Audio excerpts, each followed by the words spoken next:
Bismillahirrahmanirrahim.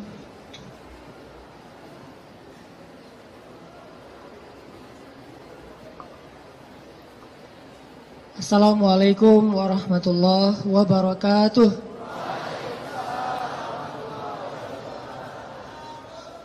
Alhamdulillahirabbil alamin. Alhamdulillahilladzi anzala as-sakinata fi qulubil mu'minin liyazdadu imanan ma'a imanihim. Asyhadu an la ilaha illallah wahdahu la syarikalah wa asyhadu anna Muhammadan abduhu wa rasuluhu la nabiyya ba'dah. Allahumma salli wa sallim wa barik ala sayyidina Muhammad wa ala alihi wa sahbihi wa man tabi'ahu ila yaumil qiyamah. Radina billahi rabba wa bi Muhammadin nabiyya wa bil islami dina. Rabbi syrah li sadri wa yassir li amri wa hlul 'uqdatam min lisani yafqahu qawli. Sehat teman-teman semuanya?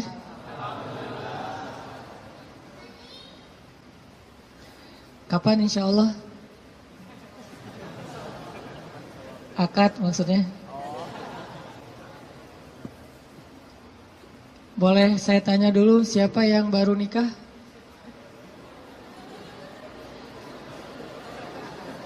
Siapa yang baru mau nikah? Baru mau. Wah, banyak di belakang ternyata. Di depan gak ada yang mau. Siapa yang udah lama pengen nikah?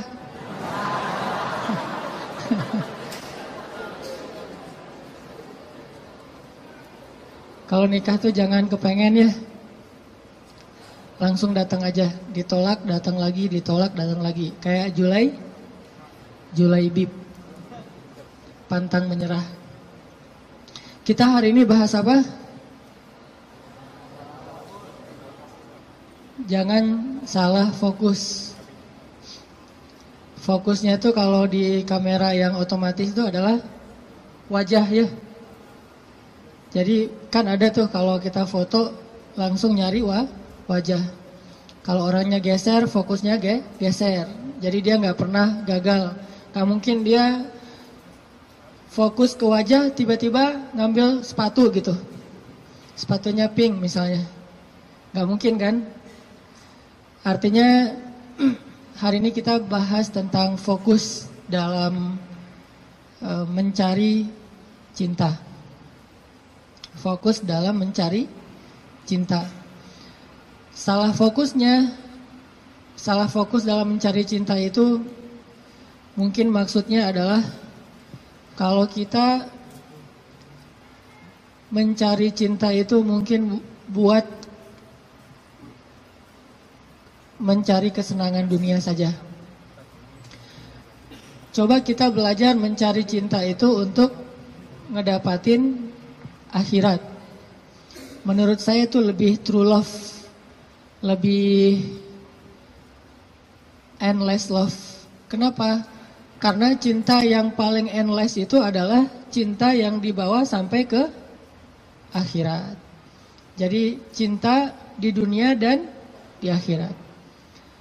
Tapi sebelum kita menemukan cinta-cinta apapun dalam hidup kita, coba kita belajar ngedapetin cinta Allah Subhanahu wa ta'ala. Karena Allah lah yang pemilik segala cinta.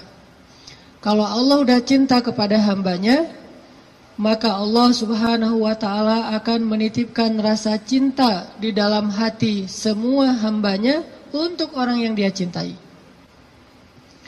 Kalau Allah cinta sama kita, Allah akan titipkan rasa cinta kepada semua makhluk agar mencintai kita. Tapi kalau Allah gak cinta kepada seseorang, Allah cabut rasa cinta dari semua makhluk, sehingga gak ada yang mencintai kita kecuali karena hawa nafsu. Jadi kalau kita pengen ngedapetin cinta sejati, cintailah dulu. Dan raih pula cinta pemilik hati, yaitu Allah Subhanahu wa ta'ala. Jadi hari ini kita akan coba bahas tentang jangan salah fokus dalam mencari cinta. Oke, saya akan angkat kisah cinta Nabi Musa alaihissalam. Ada di surat apa teman-teman? Kisah cinta Nabi Musa. Nabi Musa pernah jatuh cinta? Pernah, kepada istrinya. Tahu nggak cerita Nabi Musa ketika pertama ketemu sama pasangannya, sama istrinya? Pernah baca kisah itu? Coba buka surat Al-Qasas, surat 28. Itu kisah cinta Nabi Musa alaihissalam. Surat Al-Qasas,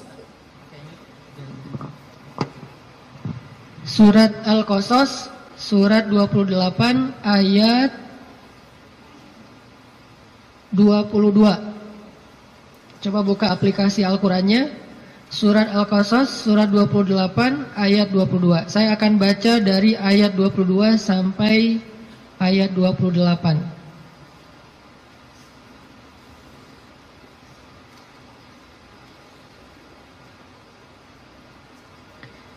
Surat Al-Qasas ayat 22 sampai 28.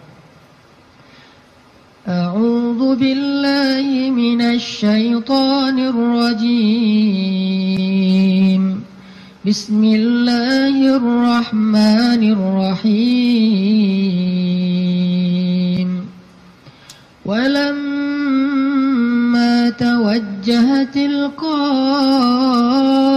Madyana qala 'asa rabbi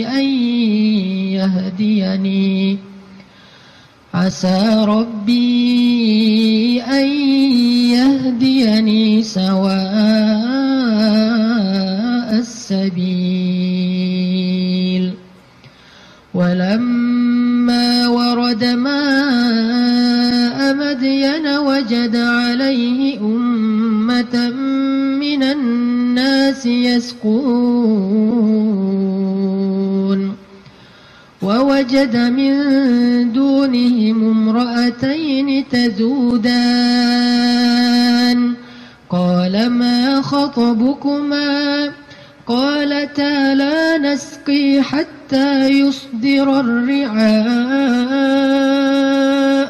وأبونا شيخ كبير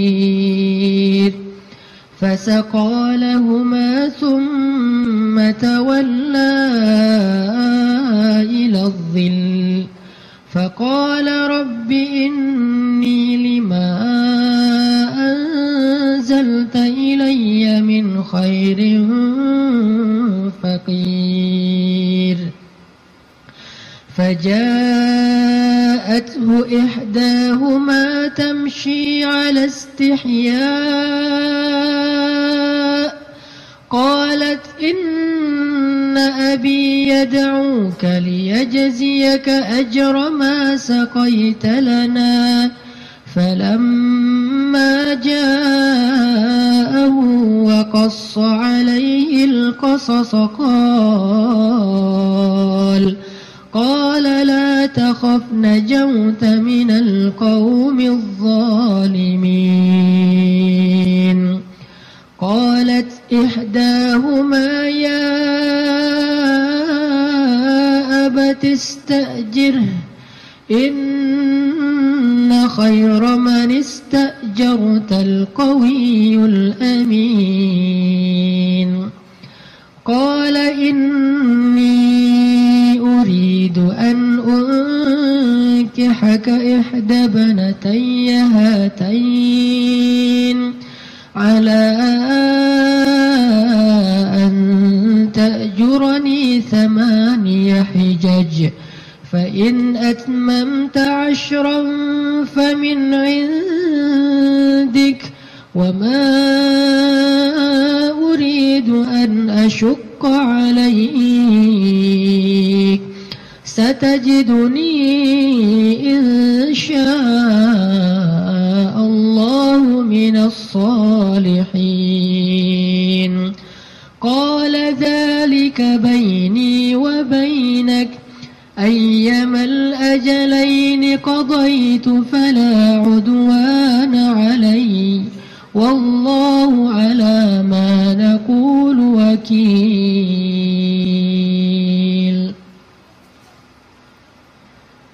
ketika Musa menghadap ke arah negeri Madian, ia berdoa, semoga Tuhanku membimbingku ke jalan yang benar. Lalu saat ia sampai di sebuah sumber air di negeri Madian itu, ia menjumpai di sana sekumpulan orang yang sedang memberi minum kepada ternaknya. Dan ia melihat di belakang orang banyak itu dua perempuan yang sedang menambat ternak mereka. Musa bertanya, apa yang kalian butuhkan? Kedua perempuan itu menjawab, kami tidak dapat memberi minuman ternak kami sebelum penggembala-penggembala itu memulangkan ternak mereka, sedangkan ayah kami adalah orang tua yang sudah lanjut usianya. Lalu Musa menolong mereka dengan memberi minuman ternak itu. Kemudian dia kembali ke tempat teduh lalu berdoa, ya Tuhanku, sesungguhnya aku sangat membutuhkan suatu kebaikan yang turun darimu kepadaku. Tidak lama kemudian datanglah kepada Musa salah seorang dari dua perempuan tadi, berjalan dalam keadaan malu-malu. Ia berkata, sesungguhnya ayahku memanggil engkau agar ia memberikan hadiah terhadap kebaikanmu dengan memberi minuman ternak kami tadi. Maka tatkala Musa bertemu dengan ayah perempuan itu dan menceritakan kepadanya cerita tentang dirinya, laki-laki itu berkata, janganlah kamu khawatir, kamu telah selamat dari orang-orang yang zalim itu atau Fir'aun. Lalu salah seorang dari kedua perempuan itu berkata, wahai ayahku, ambillah ia sebagai pekerja kepada kita. Sesungguhnya orang yang paling baik yang engkau ambil sebagai pekerja adalah orang yang kuat lagi dapat dipercaya. Berkatalah laki-laki itu, sesungguhnya aku ingin menikahkan kamu dengan salah seorang dari putriku, dengan dasar bahwa kamu bekerja kepadaku selama 8 tahun. Dan jika kamu cukupkan 10 tahun, maka itu adalah satu kebaikan darimu. Maka aku tidak hendak memberati kamu, dan kamu insya Allah akan mendapatiku termasuk orang-orang yang baik. Musa berkata, baiklah, itulah perjanjian antara aku dengan engkau. Yang mana saja dari kedua waktu yang ditentukan itu aku sempurnakan, maka tidak ada tuntutan tambahan atas diriku lagi, dan Allah adalah saksi atas apa yang kita ucapkan. Shadaqallahul azim. Teman-teman yang dirahmati Allah Subhanahu wa taala, itulah kisah, salah satu penggalan kisah dari kisah Nabi Musa yang sangat panjang di dalam Al-Quran. Nanti kita bisa melihat bagaimana Nabi Musa tetap fokus kepada cita-citanya, tetap fokus kepada keinginannya, tetap fokus kepada himmah, azam, apa yang selama ini dicari oleh Nabi Musa alaihissalam. Walaupun adegan hidupnya berubah-ubah. Karena manusia itu menjalani hidup dengan adegan yang kadang-kadang kita tidak menduga. Saya merasa bahwa hidup saya itu penuh dengan kejutan dari Allah. Saya orang Aceh asli, anak dari orang tua yang mungkin bukan orang kaya, tapi tiba-tiba Allah mentakdirkan saya kuliah di Mesir. Lalu pulang dari Mesir saya tinggal di Bandung. Sampai hari ini banyak adegan dalam hidup kita itu, banyak hal yang kita nggak pernah menduga. Adegan hidup bisa berubah, tetapi azam harus tetap ada di dalam diri kita, di dalam hati kita. Sehingga adegan-adegan yang kita alami, apakah itu adegan sekolah, belajar, adegan menikah, adegan bekerja, adegan berteman, semua adegan dalam hidup kita itu harusnya menjadi sebuah potensi, kekuatan, dan penyemangat buat kita mendapatkan apa yang sudah terazam dalam hati kita. Gak boleh cita-cita kita itu berubah gara-gara adegan berubah. Gak boleh harapan kita itu berubah gara-gara situasi berubah. Harusnya harapan kita itu kepada Allah Subhanahu wa Ta'ala tidak berubah sama sekali, walaupun hidup kita terus dinamis, berubah-ubah sesuai dengan kondisi, tetapi harapannya tetap sama. Kayak ibarat tadi orang pengen nikah, udah aja fokus nikah. Kalau dia bekerja, niatnya bekerja supaya bisa mempersiapkan mahar yang layak buat calon kekasih. Apa mahar yang layak? Minimal mah 1 miliar, 1 villa, ya, mobil Alphard. Setuju yang di belakang?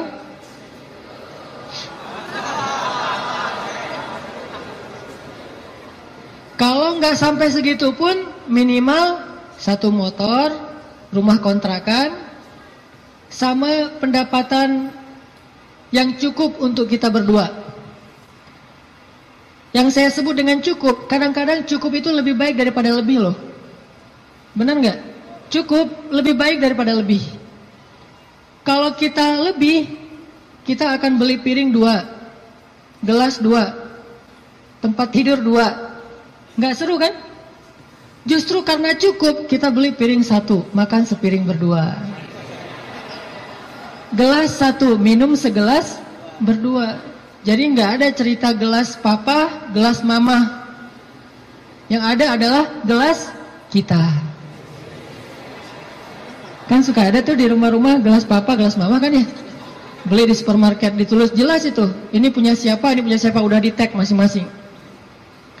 Kalau mama salah ngambil gelas, gelas papa dipakai sama mama, nanti diminta tukar. Mah itu gelasnya papa, oh ya maaf pak, salah, balik.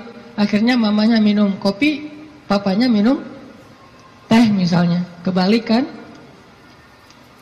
Harusnya gelas itu 1 berdua. Tolong yang mau nikah ya, di rumah siapkan hanya 1 gelas. Sisanya dikotakin aja, kalau ada tamu baru dikeluarin. Yang kita pakai sehari-hari hanya 1 gelas. Itu cinta yang nyunnah. Karena Nabi minum hanya dari gelas yang bekas diminum oleh Aisyah. Kecuali kalau aku agak-agak susah ya. Kalau misalnya gelas, Nabi itu Aisyah minum, setelah selesai Aisyah minum, Nabi akan lihat mana bekas bibirnya Aisyah. Maka Nabi persis akan minum dari bekas bibirnya Aisyah. Masih mikir mau nikah? Kerja untuk mempersiapkan mahar yang layak, nafkah yang cukup. Sekolah untuk belajar bagaimana menjadi suami atau istri yang soleh-solihah. Jadi apapun adegannya, dia jadikan sebagai potensi, semangat, dan kebaikan untuk dia raih apa yang dia harapkan. Itulah Musa alaihissalam.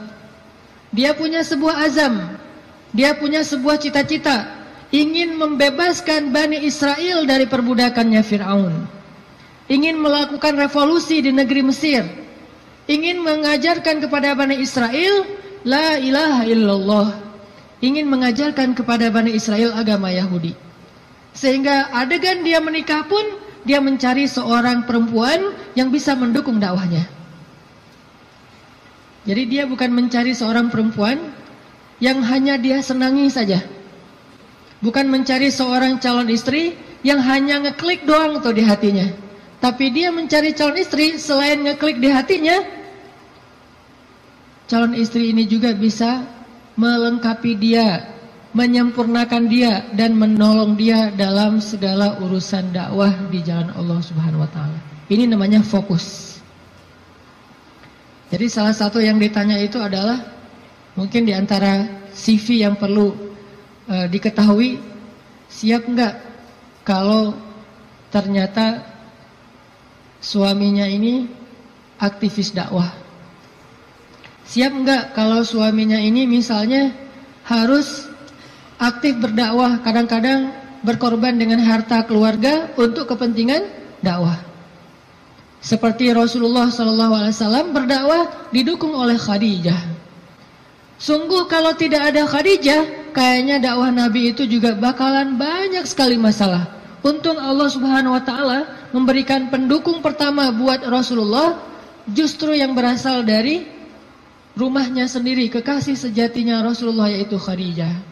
Sehingga ketika Nabi berdakwah, yang mendukung dakwahnya Nabi itu justru Khadijah. Bayangin kalau Nabi berdakwah, justru yang memusuhi dakwah Nabi adalah istrinya sendiri, itu berat banget. Kayak Nabi Lut dan Nabi Nuh alaihissalam. Itu yang paling berat.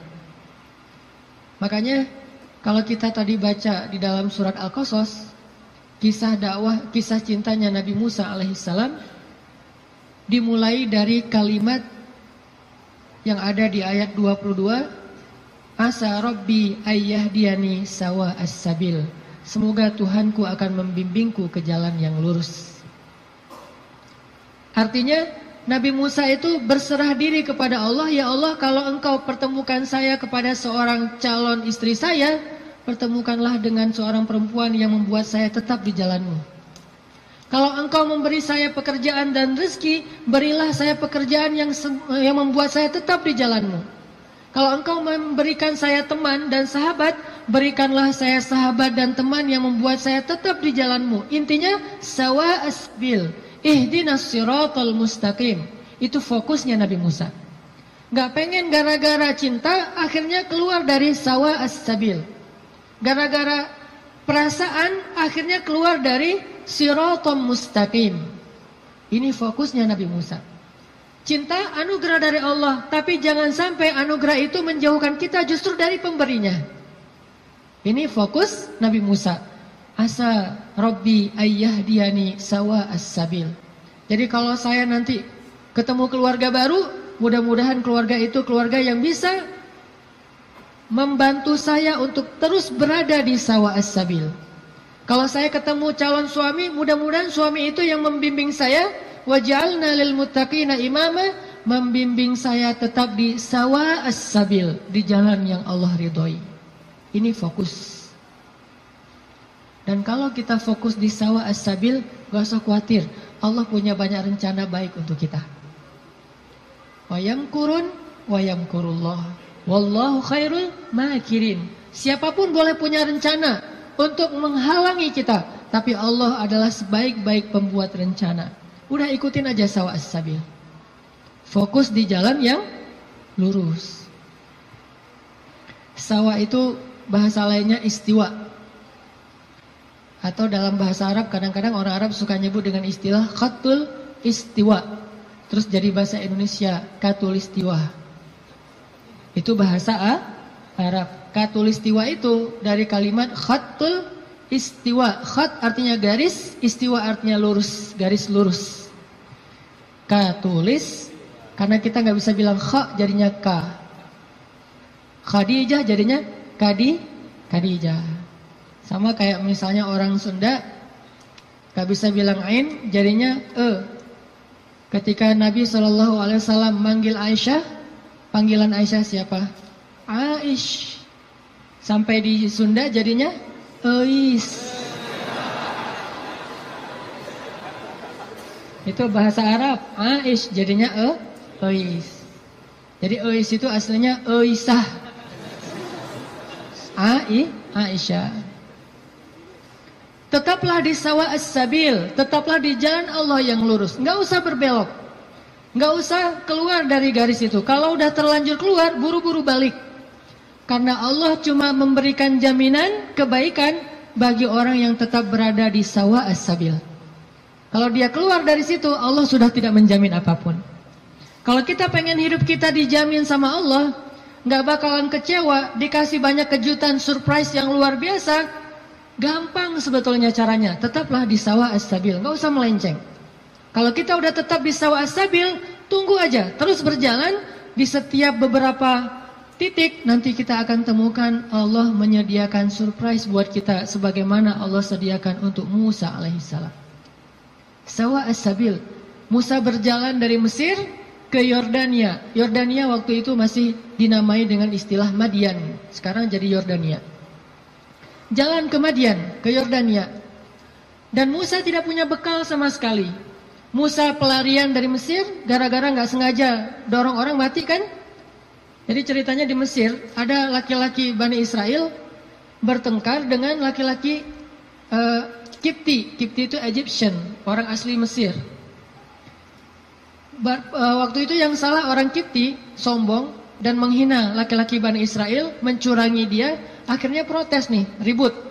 Datang Musa, tanya, ada apa ini? Diceritakan masalahnya, akhirnya Musa mengingatkan laki-laki Kipti dengan cara mendorong, kamu jangan gitu, mati. Cuma digituin doang gitu, bayangin Musa. Ini jawara Mesir ya, Musa. Kalau di kita mungkin ada jawara Depok, jawara Bekasi, jawara Betawi kan ya. Ternyata jawaranya para nabi itu salah satunya Musa. Itu jawara nabi banget loh. Terkenal lah Musa secara fisiknya paling gagah, six pack. Pokoknya fisik Musa itu paling ideal aja. Sampai Bani Israel cemburu sama fisik Musa. Saking cemburunya Bani Israel kepada fisik Musa, akhirnya mereka ngejelek-jelekin Musa. Tahu nggak kenapa Musa selalu pakai bajunya tertutup? Nggak pernah pakai misalnya baju yang ketat atau cuma pakai celana doang biar nunjukin badannya bagus. Tahu nggak kenapa? Kenapa kata Bani Israel? Karena dia itu punya penyakit kulit. Difitnah Nabi Musa oleh Bani Israel. Saking Nabi Musa tertutup. Akhirnya Allah membebaskan Nabi Musa dari fitnah itu. Suatu saat Nabi Musa lagi mandi di sebuah oasis. Dia naruh bajunya di atas batu. Dia hanya mandi pakai celana. Dan itu bukan aurat bagi laki-laki. Karena badannya bukan aurat, perut bukan aurat. Dia mandi nih. Begitu selesai mandi, mau ngambil baju, ternyata batunya udah pindah.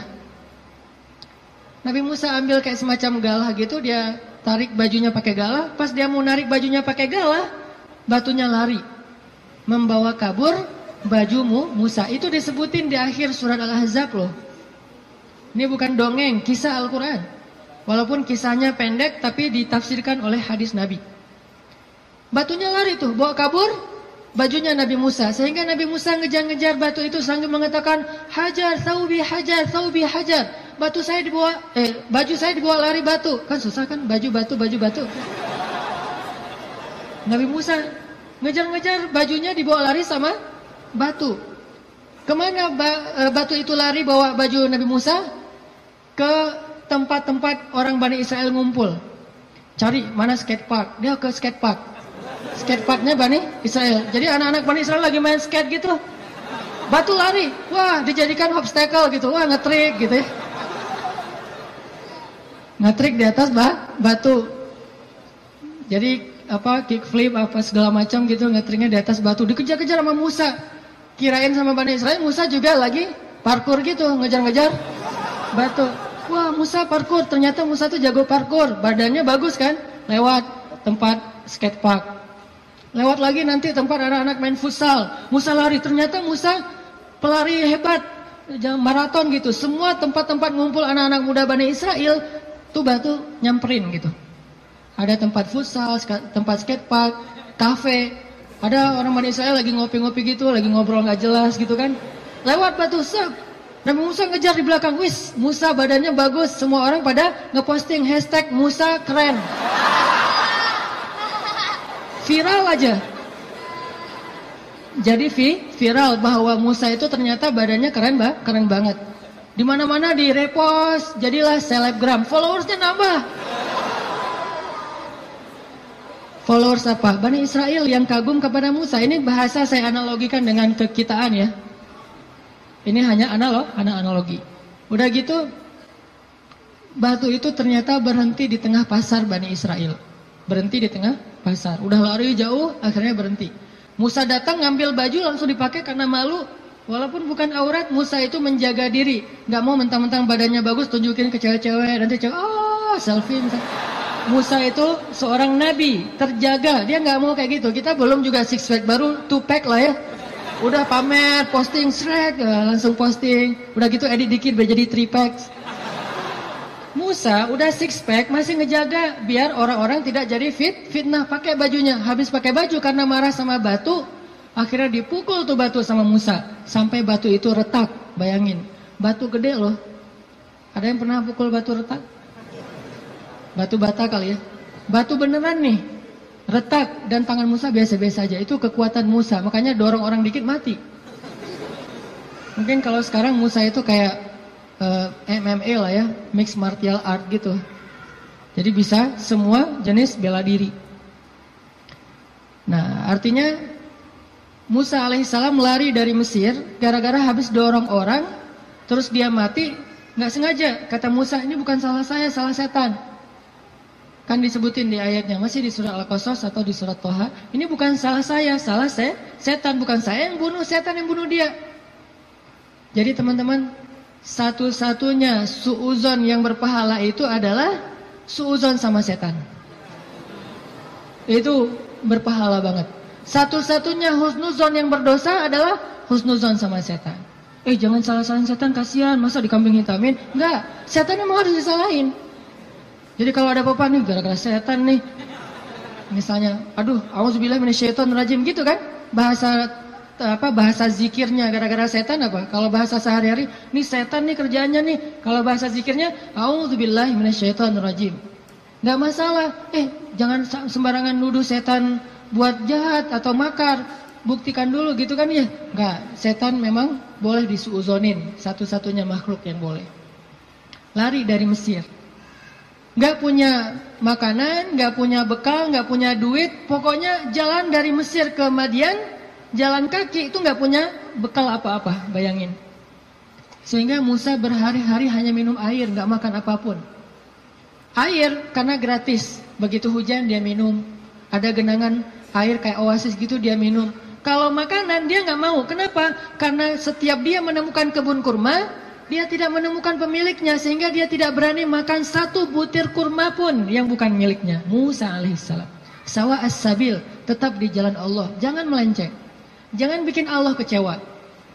Jangan sampai kita ngelakuin sesuatu yang Allah itu nggak ridho. Makan, minum, ikhtiar, ta'aruf dan segala macam. Pokoknya sawa as-sabil. Kalau kita sawa as-sabil, nggak usah khawatir. Allah yang jamin. Musa lapar, nggak metik kurma sembarangan, tetap aja biarin lapar. Sampai di Madian, dalam keadaan lapar banget, hanya minum air putih selama beberapa hari belum makan. Sampai di Madian, tiba-tiba Musa ngelihat di sebuah oasis yang rindang, ada sekelompok orang penggembala lagi ngasih minum ternak-ternak mereka, onta. Dan yang disebut dengan gembala di zaman para nabi, itu satu gembala bisa punya ratusan ekor onta loh. Jadi bayangin kalau ada 10 penggembala aja nih, berarti lebih dari 1000 ekor onta. Dan tahu nggak berapa banyak onta kalau minum? Onta itu kalau minum hampir seperti gajah. Dan dia minum bukan karena haus. Dia minum itu karena menabung air. Dia nampung air di punuknya. Sehingga kalau dia melakukan perjalanan panjang, dia nggak perlu minum dalam waktu seminggu pun nggak masalah, karena dia akan mengambil air dari punuknya yang disimpan. Jadi ada penyimpanan air di belakangnya, kayak tangki air gitu, kayak toren.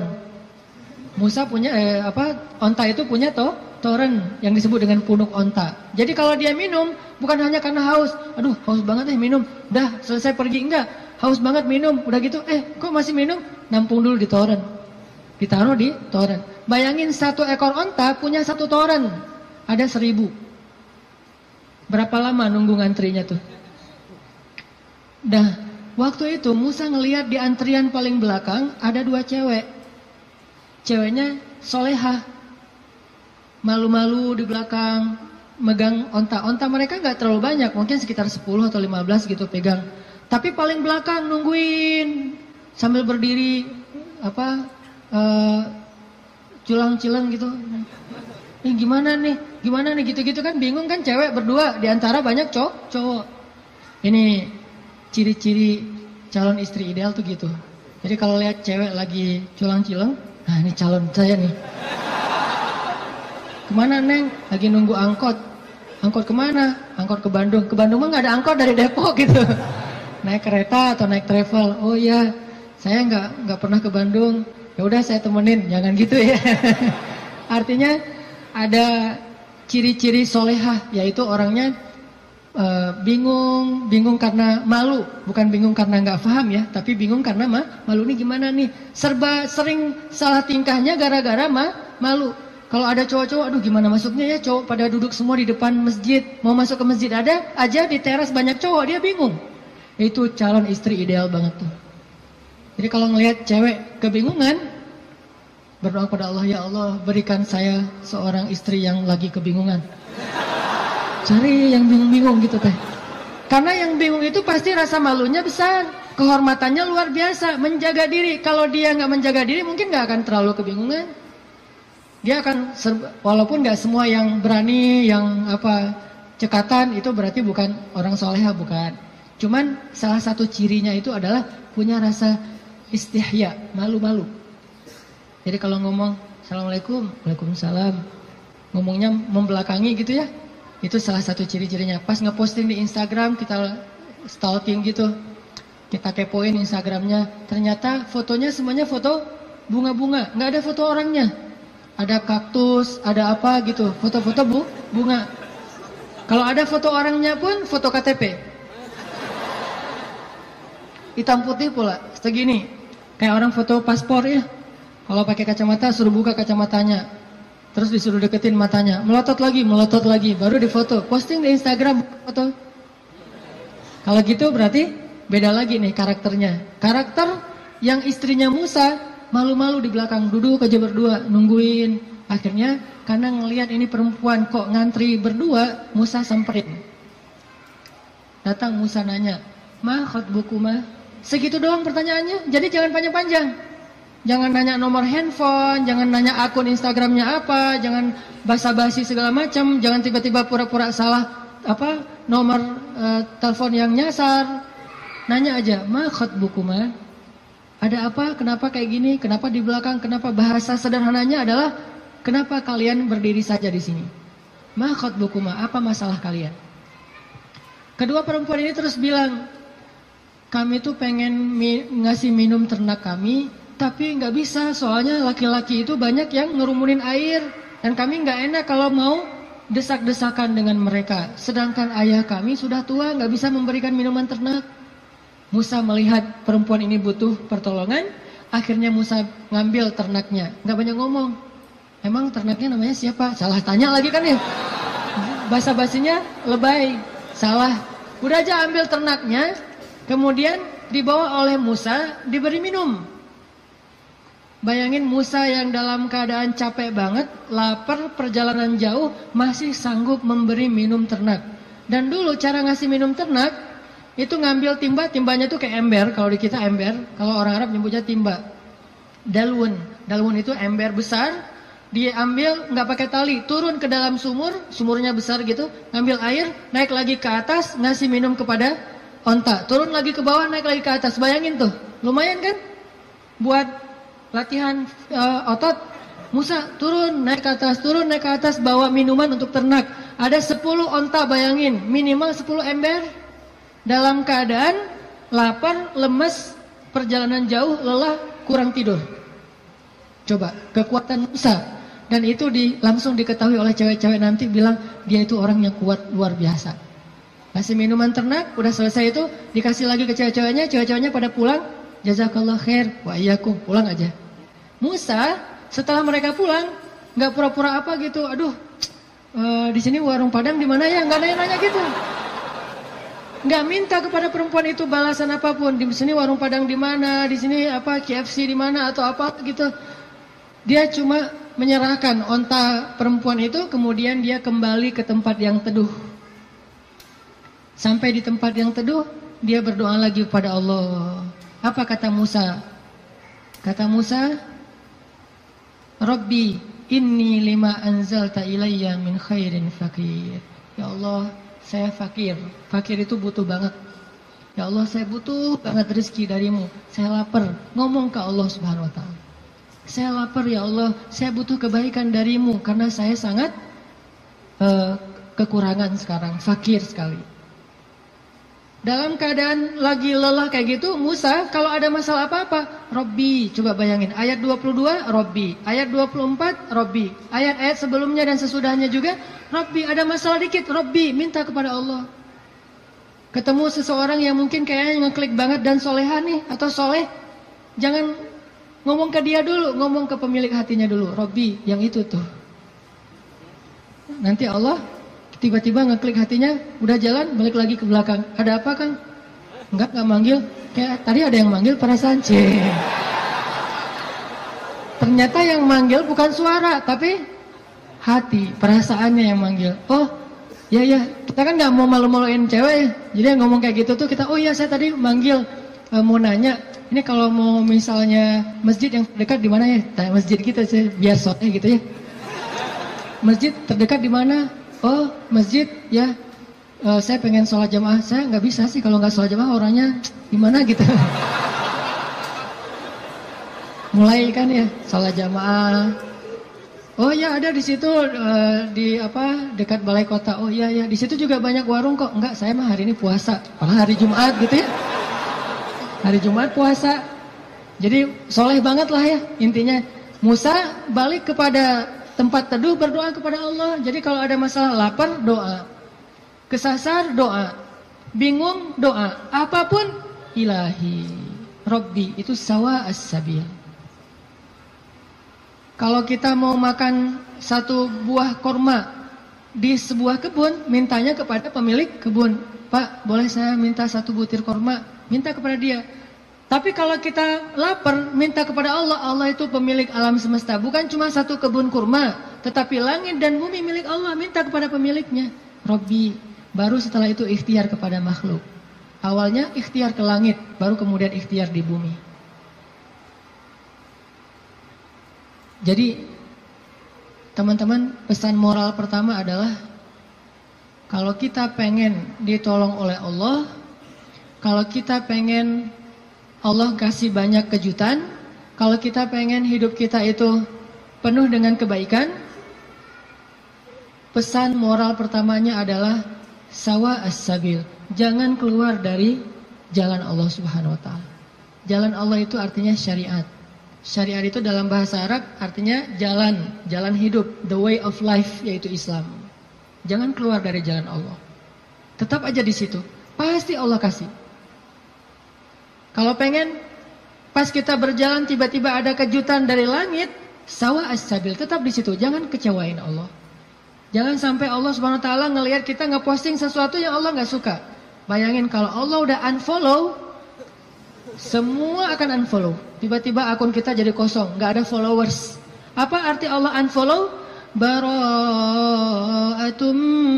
minallah. Awal surat At-Taubah. Allah berlepas tangan. Berlepas tangan bahasa sosmednya unfollow. Lebih parah lagi kalau Allah sudah ngeblok. Khatamallahu ala qulubihim. Udah unfollow, diblok pula. Jadi kita japri nggak masuk, contrengnya cuma satu, udah diblok. Kita telepon, dialihkan ke nomor yang lain. Kita DM nggak masuk juga, artinya kita diblok. Request nggak di respon. Artinya jangan sampai Allah ngelihat postingan kita yang keluar dari apa yang Allah izinkan, sehingga akhirnya Allah nanti unfollow kita, ngeblok kita, menjauh dari kita, berpaling dari kita. Siapa lagi yang bisa menolong kita setelah Allah? Ini pesan moral pertama tuh, tetap sawa as-sabil. Apapun masalah kita, dalam pekerjaan, gimana pun sulit, jangan sampai kita melanggar. Jangan sampai kita pakai jalan pintas. Jodoh juga gitu, gimana pun sulit, jangan pakai jalan pintas. Rezeki, jodoh, sekolah, belajar, keluarga, teman, apapun, sakit, sawa as-sabil. Nanti Allah akan nyediain buat kita hal-hal yang kejutan. Pesan moral kedua, selama kita sawa as-sabil, terus minta sama Allah. Karena berdoa itu walaupun belum dikabulkan, tetap dia ibadah. Doa itu ibadah, teman-teman. Jadi kalau ada orang yang bilang, jangan banyak-banyak doa, malu sama Allah, mending kita beramal aja. Berarti dia gak paham. Kalau doa itu dalam Islam, sama seperti orang sholat sunnah 2 rakaat. Makin dia banyak berdoa, makin Allah sayang sama dia. Beda dengan manusia, kalau kita banyak minta, dia jadi kewalahan, jadi malas, tebel gitu. Minta aja nih orang. Kalau dengan manusia, kita banyak minta, dia menjauh. Kalau Allah kita banyak minta, Allah mendekat. Allah senang kepada hamba yang meminta. Masalah sepele, garam kata Nabi. Mintalah kepada Allah walaupun cuma garam. Jadi lagi masak, gak ada garam. Ya Allah, garam. Minta sama Allah. Udah gitu baru beli di warung. Minta dulu. Kenapa minta kok beli di warung? Karena bisa jadi kalau kita hanya membeli garam di warung lalu kita masak, kita tidak dapat pahala doa. Sedangkan kalau kita berdoa dulu baru beli garam, kita dapat garam plus pahala doa dan Allah kasih keberkahan di dalam garam itu. Siapa tahu pas lagi datang ke warung beli garam, yang nungguin warung si Neng. Bukan emaknya ya. Mau beli garam, oh kenapa masa kurang garam ya? Tadi minta sama Allah, ya udah gratis aja deh gitu. Bisa. Atau bisa juga, udah besok-besok gak usah masak sendiri, biar saya masakin. Kode keras ya. Tapi gak mungkin juga kayak gitu. Artinya teman-teman, minta sama Allah. Ada masalah dikit, ya Allah. Coba, ini benar-benar jadi kayak habit kita ya. Ya Allah itu jadi habit. Ya Allah, ya Allah. Dikit-dikit, ya Allah. Dikit-dikit, ya Allah. Dan Allah tuh senang banget digituin. Gak repot sama sekali. Walaupun Allah itu sibuk, tapi Allah gak repot. Kulla yawmin huwa fi sya'n, fabi'ayyi ala'i rabbikuma tukadziban. Setiap hari Allah itu sibuk. Arti sibuk, sibuk memberikan apa yang diminta oleh hamba-hambanya. Sibuk mengurus hambanya. Emang Allah senang kok ngurus kita. Jadi kalau kita minta ke Allah itu Allah kayak, ada apa hambaku senang gitu. Bayangin. Walaupun gak tepat, tapi Allah lebih senang. Walaupun analogi ini gak tepat, tapi kurang lebih bisa kita bayangin. Allah itu lebih senang kepada hambanya yang meminta kepadanya daripada seorang pelayan di sebuah restoran, di sebuah kafe, yang ketika kita minta sesuatu dia tersenyum, dia ada apa Pak, langsung nyatet, langsung dikirim ordernya. Allah lebih senang dari itu. Dan salah satu di antara nabi yang paling suka berdoa kepada Allah itu siapa teman-teman? Nabi Ibrahim. Allah menyebutkan Ibrahim itu inna Ibrahim la'awwahun halim. Awwahun. Awwah itu bukan awah ya.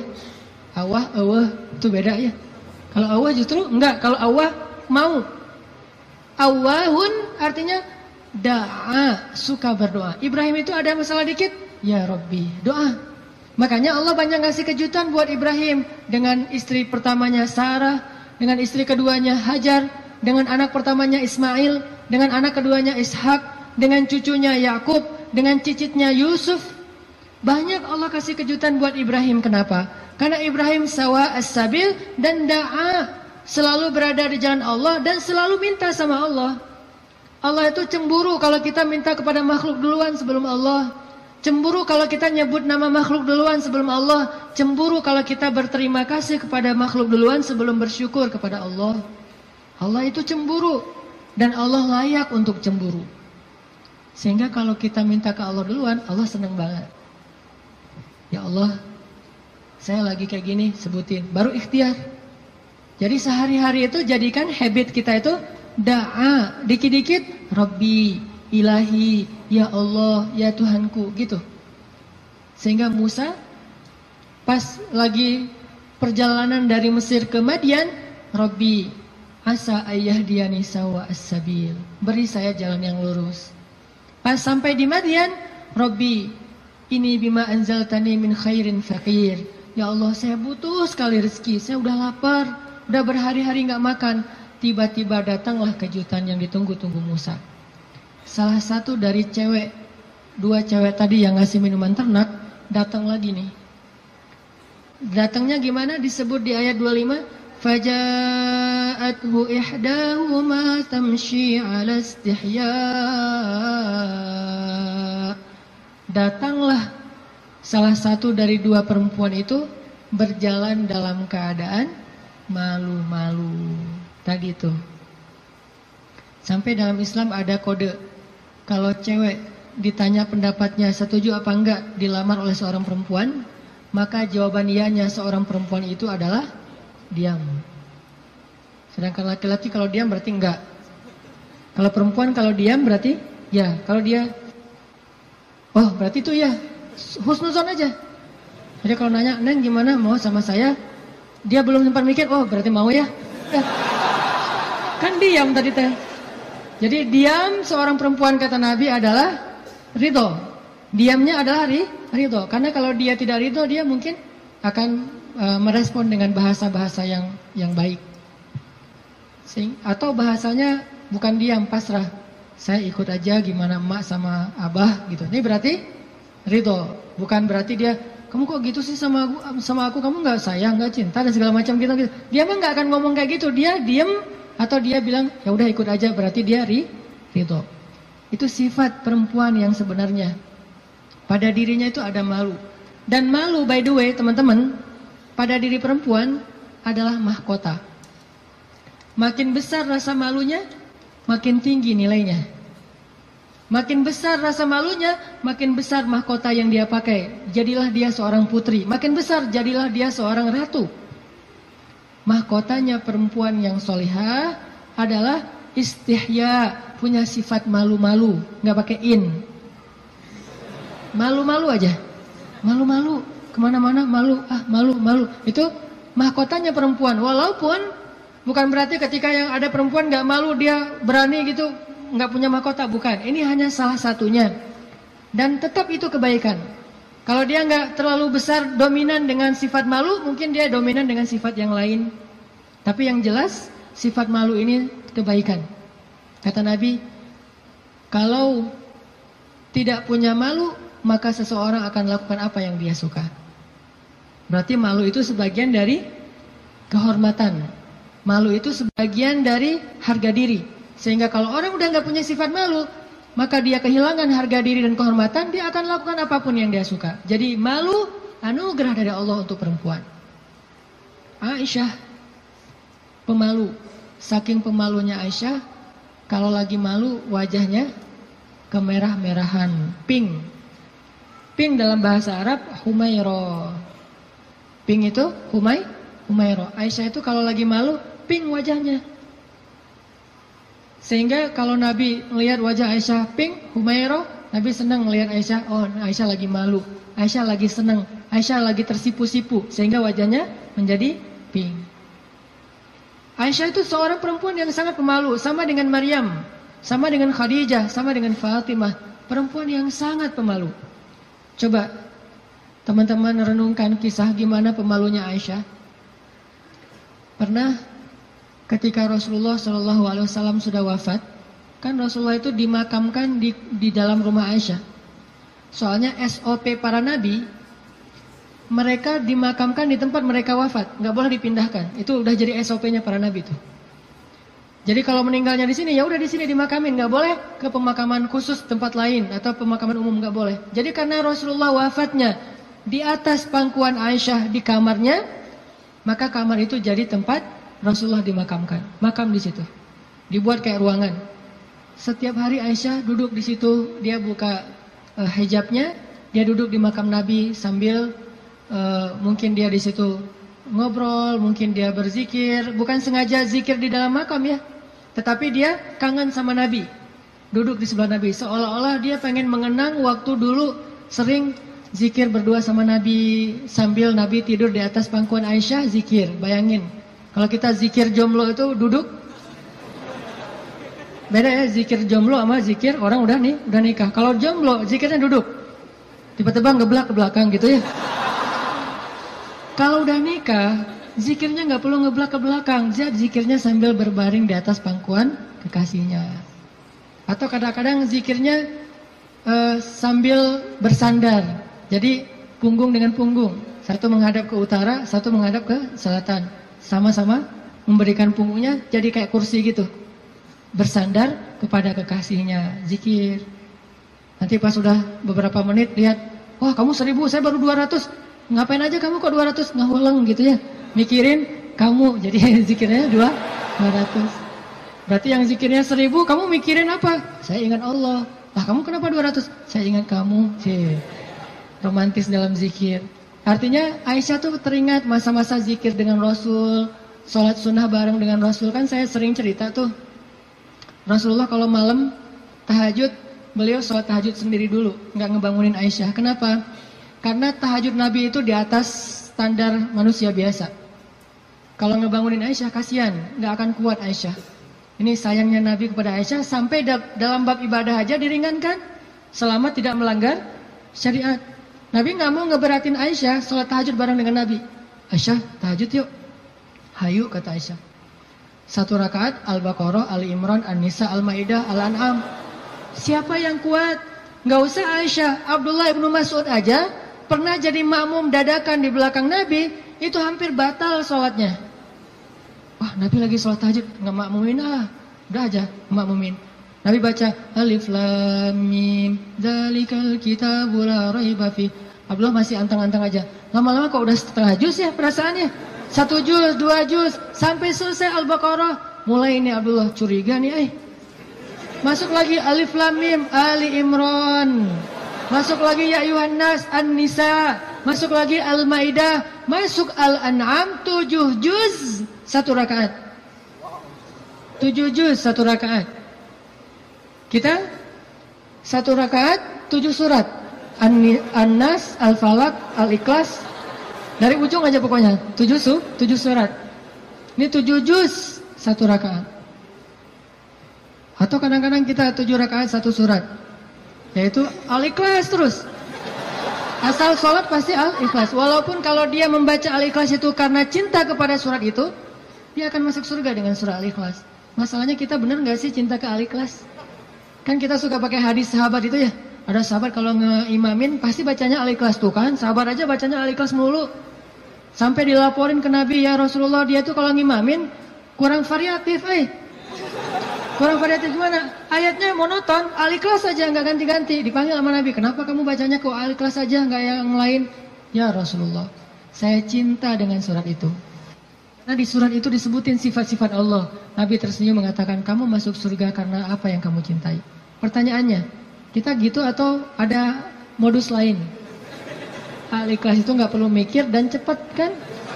Jadi bukan karena cinta banget dengan Al-Ikhlas. Ini harus jujur nih. Nabi sholat tahajud. Udah selesai tahajud, baru ngebangunin Aisyah pas witir. Jadi Aisyah itu diajak sholatnya pas witir. Aisyah, witir yuk. Kan Aisyah manja-manja gitu kan ya. Susah bangunnya, akhirnya dipercikin air di wajahnya sama Nabi. Kan saya sering bilang, percikan air ke wajah calon kita. Kalau belum ada latihan pakai guling dulu. Guling di latihan. Biar pas mercikinnya itu enak gitu. Kalau ini ada lebih rezeki sedikit, beli nano spray.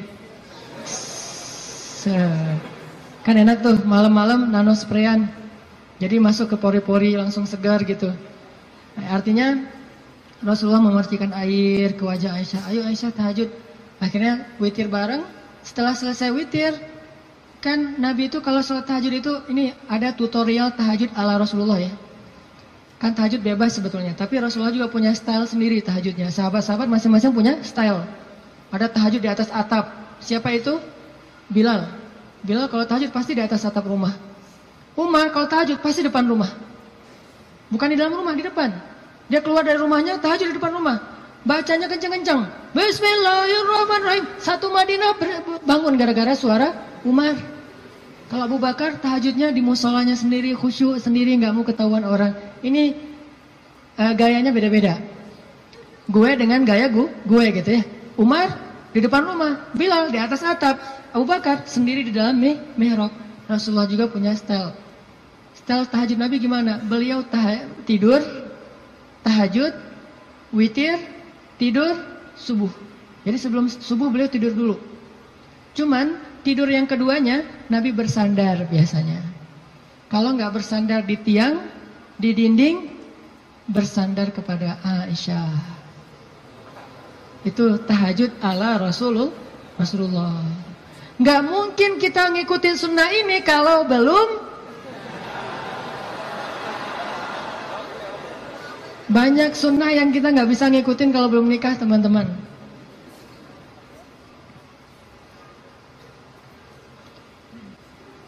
Ya, waktu jam 11.25. Sebentar lagi ya, 5 menit aja lagi. Kisah Musa. Lanjut ya, dipotong ya. Jadi Nabi SAW itu dengan Aisyah, kalau tahajud membangunkan Aisyah dan tidak membiarkan Aisyah. Artinya Nabi SAW mengajarkan kepada kita bagaimana beliau memperlakukan istrinya, bagaimana rumah tangga beliau, yang itu kemudian menjadi kebaikan kepada Allah. Jadi mendapatkan istri untuk lebih dekat kepada Allah, biar bisa tahajud bareng. Coba bayangin teman-teman, kita pengen nikah, kenapa kamu pengen cepat-cepat nikah? Karena pengen buka puasa berdua. Bentar lagi Ramadan nih, masa puasa sahur masih sendiri kan? Kenapa kamu pengen nikah? Pengen tahajud berdua. Kenapa kamu pengen nikah? Pengen ngaji berdua, store hafalan. Suaminya hafal surat Al-Ikhlas, store gitu ke istrinya. Kan baru hijrah, Al-Ikhlas dulu kan? Al-Fatihah, Al-Ikhlas. Nanti istrinya store. Store-nya apa? Surah Al-Isra. Ternyata istrinya hafizah. Ya, suaminya baru hijrah. Jadi Al-Ikhlas versus Al-Isra. Beda banget kan?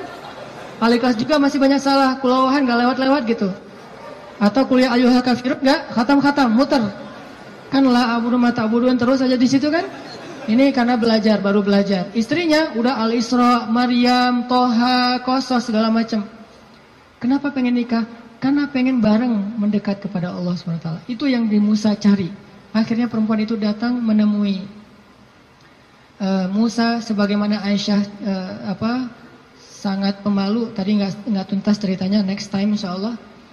Datanglah perempuan itu kepada Musa bilang, ayahku pengen ngundang kamu dinner di rumah. Itu bahasa kita mah, di dinner atau lunch lah di rumah, makan siang gitu. Kayaknya sih dinner, udah sore soalnya. Makan malam di rumah. Oh iya, jalan nih. Tahu gimana cara jalannya? Musa di depan, cewek itu di belakang. Nggak dibalik, cewek di depan, Musa di belakang. Nggak. Etika jalan laki-laki perempuan yang belum muhrim, perempuan di belakang, laki-laki di depan. Supaya apa? Supaya tidak melihat bagaimana cara jalannya. Terus kan Musa nggak tahu rumahnya kemana, gampang, tinggal di Sherlock aja. Kalau nggak Sherlock, kitanya yang jadi Google Map gitu, jadi kayak Waze gitu. Belok kanan, turn right, turn left, after gitu. Tinggal Musa belok kanan, belok kiri. Yang penting Musanya di depan, perempuan itu di belakang. Dan itu etika yang luar biasa. Sehingga perempuan ini menyimpulkan, laki-laki ini selain kuat, ternyata amanah, nggak caper, nggak sok-sok dekat gitu. Kan kita lagi di perjalanan, daripada kamu diganggu orang biar aku jagain. Nggak, Musa itu orang yang sangat amanah. Jadi kalau belum nikah aja dia sangat jaga, jangan sampai membuat perempuan ini tercela, apalagi setelah menikah. Sampai di rumah, cewek ini ngomong ke ayahnya, ya abah, bapak gitu ya, ya abati. Itu laki-laki itu kuat dan amanah loh. Kalau ayah butuh pekerja, kayaknya dia yang paling tepat jadi pekerja di rumah kita. Ini sebetulnya kode. Perempuan kalau ngomong dengan bahasa kayak gini, berarti dia perhatian. Kalau dia udah bisa menyimpulkan dia kuat, dia amanah, dia tepat sebagai pekerja, berarti dia perhatian. Kalau enggak dia nggak akan ngasih komentar. Ayahnya paham, ini bahasa elegan orang zaman dulu. Kalau sekarang kan ya pengen nikah gitu kan vulgar kan ya. Kalau dulu kode tuh ya, itu kayaknya cocok bekerja ke kita. Kata ayahnya, oh ya nanti ayah bicara sama dia. Ayahnya bukan menawarkan Musa bekerja, tapi menawarkan Musa nih nikah. Saya akan nikahkan kamu dengan salah satu dari putri saya. Terserah kamu yang mana yang kamu sukai. Maharnya bekerja kepada saya selama 8 tahun. Akhirnya Musa pun menikah dengan salah satu dari 2 perempuan itu. Dan perempuan inilah yang mendampingi Musa untuk berdakwah di Mesir melawan Fir'aun. Dan inilah kisah yang luar biasa. Nabi Musa mencari cinta itu untuk lebih dekat kepada pemilik cinta. Nabi Musa mencari cinta makhluk agar bisa mendapatkan cinta Allah Subhanahu wa taala. Bukan justru ketika ngedapetin cinta makhluk kehilangan cinta Allah. Ini namanya fokus. Teman-teman, pesan moral ketiga berarti adalah apa? Setelah sawa as-sabil, banyak berdoa.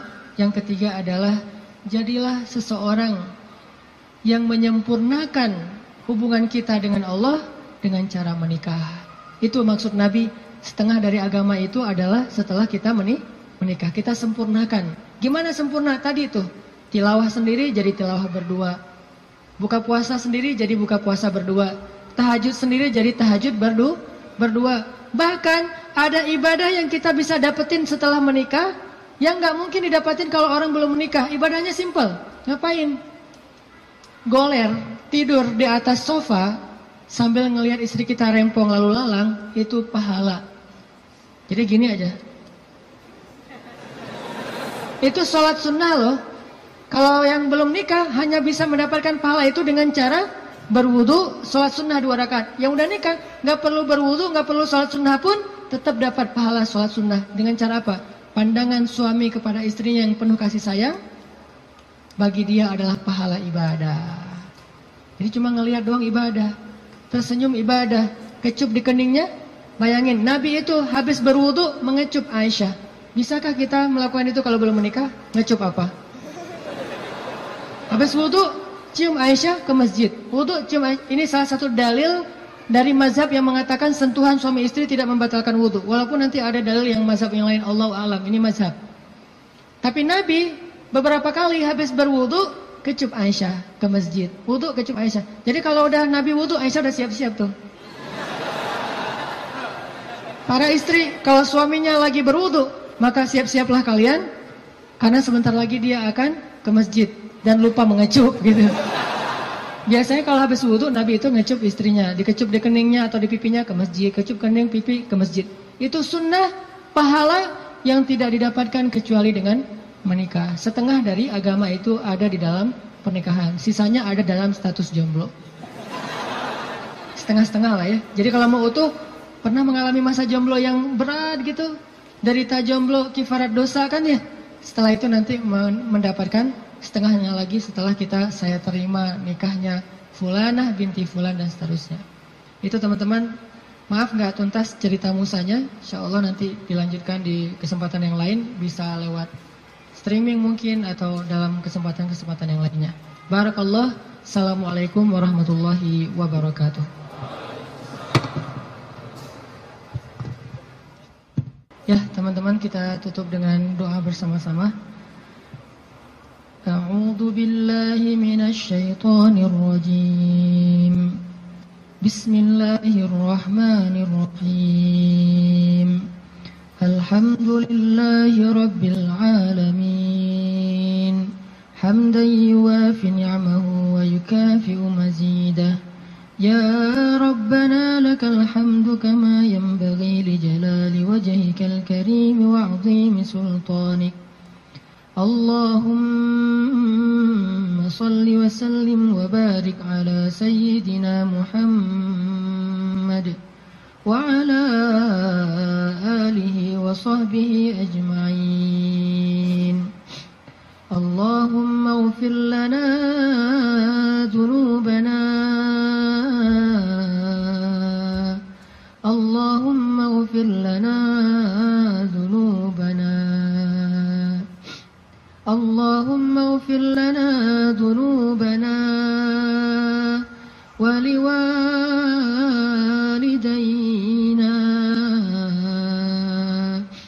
wa liwalidayna wa liwalidayna wa liwalidayna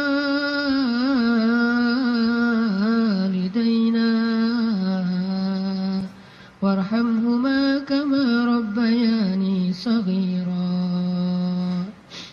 Rabbana zalamna anfusana. Rabbana zalamna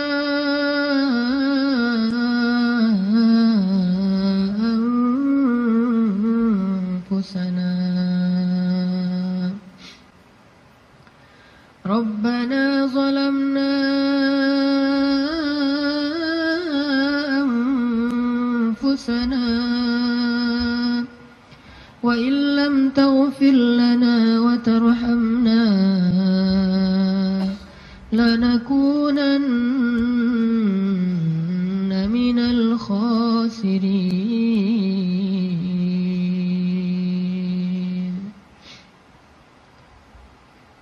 Duhai Allah, Tuhan kami, Engkaulah yang Maha Pencipta, Engkaulah yang Maha Kuasa, Engkaulah yang Maha Memelihara, Duhai Allah, pemilik langit dan bumi, semua yang ada, semua ini hanyalah milik-Mu ya Allah. Engkau yang maha kaya, sedangkan kami fakir di hadapan-Mu ya Allah. Engkaulah yang maha kuasa, sedangkan kami tidak berdaya di hadapan-Mu ya Allah. Engkau yang maha tinggi, Engkau yang maha mulia, sedangkan kami rendah dan hina di hadapan-Mu ya Allah. Engkau maha baik, sedang kami banyak dosa ya Allah. Engkau yang maha mencukupkan segala kebutuhan, sedangkan kami kurang tanpa-Mu dan butuh Engkau ya Allah. Engkau yang maha indah, Engkau yang maha terpuji, Engkau yang maha bijaksana, Engkau yang maha tahu, sedangkan kami bodoh, tidak tahu apapun ya Allah. Ilahana, ajarkan kami iman, beri kami hidayah ya Allah. Jika Engkau memberikan kepada kami dunia dan seisinya, tetapi Engkau tidak memberikan iman, sungguh kami menjadi orang yang rugi. Tetapi jika Engkau beri kami iman, walaupun tidak Engkau berikan dunia dan apapun juga selainnya, pasti kami menjadi orang yang bahagia. Beri kami iman sebelum dunia ya Allah. Beri kami iman sebelum harta ya Allah. Beri kami iman sebelum cinta makhluk ya Allah. Beri kami iman sebelum keluarga ya Allah. Beri kami iman sebelum ilmu ya Allah. Beri kami iman sebelum segala sesuatu dalam urusan dunia ya Allah. Karena tanpa iman, dunia hanyalah menjadi jalan kehancuran bagi kami. Tapi dengan iman, dunia menjadi anugerah dan kebaikan untuk kami. Ilahana, beri kami iman, beri kami hidayah, tetapkanlah iman di dalam hati kami sampai akhir hayat kami ya Allah. Ajarkan kami iman di dalam setiap majelis-majelis ilmu ya Allah. Ajarkan kami iman dalam setiap ruku dan sujud ibadah kami. Ajarkan kami iman dalam setiap ketentuan takdir-Mu ya Allah. Engkaulah yang maha bijaksana. Ilmu-Mu meliputi yang gaib dan yang syahadah. Engkau yang sebaik-baik mengajarkan sesuatu kepada hamba-Mu. Ajarkan kami iman ya Allah, yang tidak bisa diajarkan oleh siapapun setelah Engkau ya Allah. Ilahana, jadikanlah majelis kami ini majelis yang menambah iman di dalam hati kami, bukan hanya menambah wawasan di dalam pikiran kami. Yang setelah kami bubar dari majelis ini, kami kembali kepada tempat kami masing-masing. Kami membawa pulang hadiah iman. Iman bertambah setiap hari ya Allah. Ilahana, ampuni dosa kami ya Allah. Dosa-dosa di masa lalu kami ya Allah. Ampuni dosa kedua orang tua kami ya Allah. Ampuni dosa kami ya Allah. Kalau dulu kami sering meninggalkan sholat kepada-Mu ya Allah. Ampuni dosa kami ya Allah. Kalau dulu kami banyak berbuat maksiat, dosa besar kepada-Mu ya Allah. Ampuni dosa kami ya Allah. Kalau kami dulu durhaka kepada orang tua kami ya Allah. Ampuni dosa kami. Janganlah Engkau biarkan kami kembali kepada-Mu dengan membawa dosa-dosa besar ya Allah. Beri kami husnul khatimah, di mana ketika kami kembali kepada-Mu, kami datang dengan amal ibadah dan Engkau ridho kepada kami. Ampuni dosa kedua orang tua kami ya Allah. Sayangi ayah bunda kami ya Allah. Sayangi mereka seperti sayangnya mereka kepada kami, bahkan lebih dari itu ya Allah. Jika keduanya telah wafat, lapangkan kuburnya ya Allah.